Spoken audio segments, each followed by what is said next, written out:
caring, supportive family that from such a young age, your parents told you how talented, how smart, how clever you were. Guys, I've got to tell you tonight, that couldn't be further from the truth. Actually, I'm from a very abusive family, a very toxic, a very destructive family. My family was torn apart when I was very young. We were abandoned by our parents. Dad walked out, he didn't come back. Mum walked out. I had 6 brothers and sisters, I knew none of them. We were all separated as kids.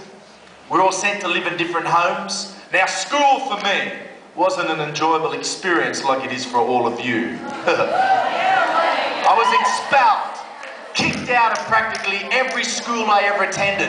And whenever I was at school, it was only because the local police almost every day found me somewhere else and they gave me a free car ride back to school.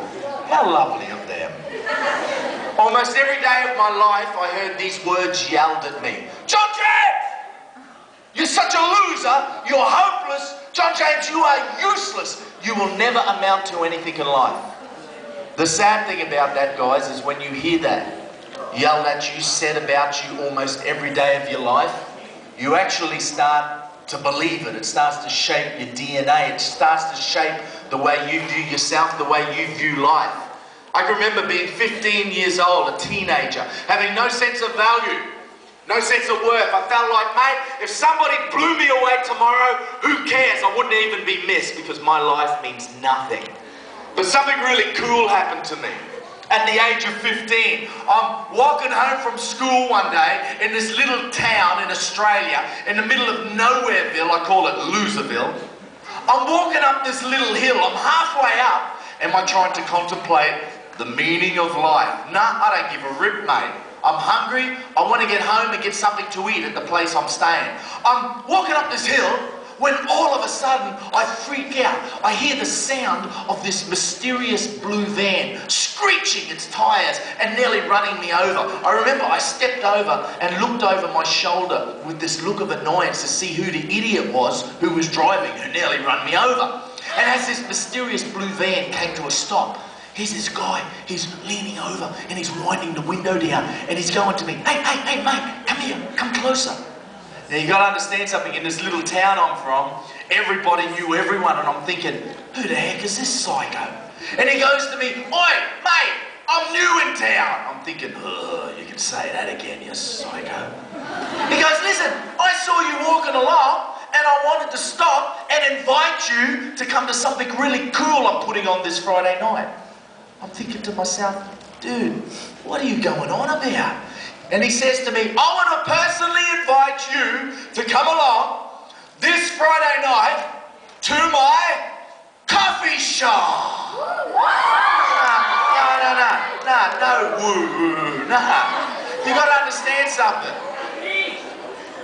When I was 15 years old, like 75 years ago, when I was 15, the whole coffee shops experience hadn't really taken on yet. There wasn't a lot of excitement amongst young people. Woo!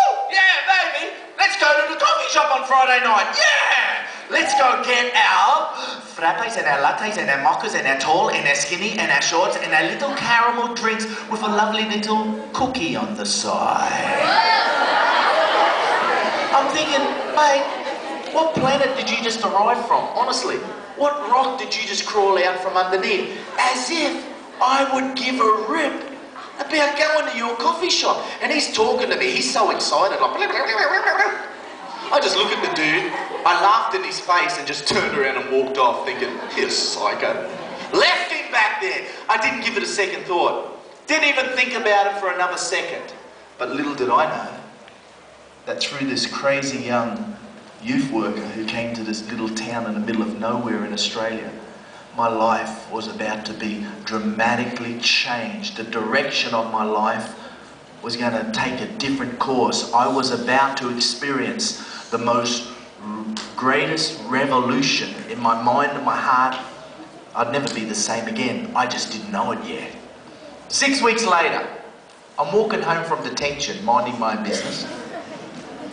I'm walking up the same hill, mate. I'm almost at the same spot when all of a sudden I hear, beep, beep. I look over my shoulder. Oh, crikey, mate. It's the mysterious blue van again. I'm thinking, no. I can't get away. I'm cornered like a kangaroo in headlights at night. And there he is again, winding the window down. It's like, oi, mate, buddy, how you going? Good to see you, my friend. I'm thinking, nah, no friend, no buddy, no mate. I don't like you, I don't want to know you. There's no friendship. He goes, hey, you haven't been coming to my coffee shop. I'm thinking, duh, I wonder why, Jenny. Coffee shop. Ooh.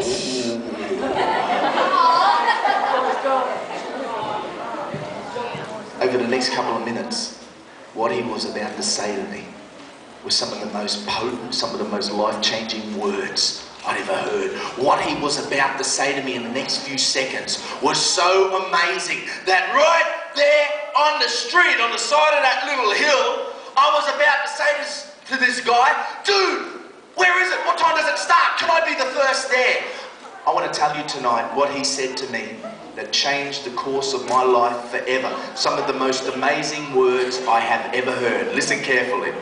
This is what he said to John James that changed my life forever. This is what he said. Come along this Friday night, mate. You'll love it. There's all the free food you can eat.